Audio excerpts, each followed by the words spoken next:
Pada suatu masa dahulu, terdapat seorang Seri Betera Majapahit dan seorang Pati Gajah Mada serta 7 orang askar upahan. 7 bersaudara itu bercakap kepada Seri Betera dan Pati Gajah Mada bahawa mereka mau mengalahkan negeri Melaka dengan seorang dirinya.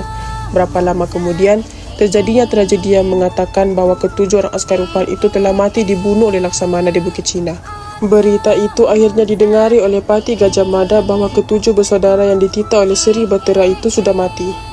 Lagipun negeri Melaka itu sukar untuk dimusnahkan, jadi puas hatiku. Adapun kabar 7 bersaudara di Bukit Cina itu, jika tidak mati, percayalah, kalahlah Melaka itu. Setelah habis berfikir, Pati Gajah Mada teringat akan kata petala bumi itu. Lalu Pati Gajah Mada pun segera menyuruh orang suruhannya bertanya kepada bininya petala bumi tentang anaknya Kertalasari. Sudahkah balik dari Daha atau belum? Kertalasari masuk ke rumahnya dan bertanya kepada ibu.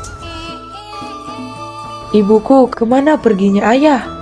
Tiada aku melihatnya. Anakku, ayahmu itu sudah mati dibunuh oleh seorang Laksamana Hulu Balang Melaka. Siapa menyuruh membunuh bapakku itu?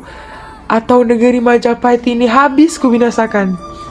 Ibu menceritakan segala hal ehwal dari mulanya hingga kesudahannya. Ceh, Ratu Melaka dan Laksamana mati engkau olehku. Biadab, negeri Melaka habis kubinasakan. Kalau tiada aku berbuat demikian, bukan aku anak penjara yang berani dan cerdik. Kertalasari segera mengambil kerisnya dan ikut orang suruhan itu. Setelah tiba kepada Pati Gajah Mada, dia pun menyembah. Hai anakku Kertalasari, sebab aku menyuruh memanggil anakku ini karena pesan bapamu kepada aku, jangan tiada dikasihi anakku ini. Karena bapamu sudah mati dengan pekerjaan Seri Betara. Akan sekarang anakku hendak dijadikan penggawa agung.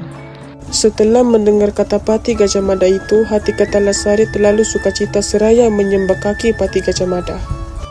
Apatah lagi pekerjaan membunuh Ratu Melaka dan Laksamana itu?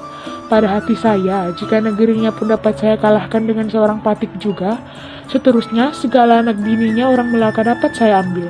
Adapun jika belum saya bunuh Ratu Melaka dan Laksamana itu belum mati, tidak mau saya jadi penggawa. Setelah Pati Gajah Mada mendengar itu, lalu ia pun terlalu sukacita. Pati Gajah Mada membawa Kertalasari menghadap Seri Betera. Adapun askar upahan 7 orang yang dititahkan oleh Paduka Betara pergi ke Melaka itu, kabarnya ketujuhnya sudah mati dibunuh oleh Laksamana. Pada mulanya negeri Melaka pun sedikit kalah olehnya, tetapi sekarang barulah Patik perolehi askar upahan yang cerdik. Inilah askar upahannya, Kertalasari namanya, anak petala bumi yang bapaknya pesan kepada Patik. Bolehkah engkau kutitahkan membunuh Ratu Melaka dan Hulu Balang yang bernama Laksamana itu? Daulat tuanku Andika Betara. Apa saja pekerjaan membunuh Ratu Melaka dan Laksamana itu, sedangkan negeri Daha dapat Patik kalahkan? Segeralah kau pergi ke Melaka itu.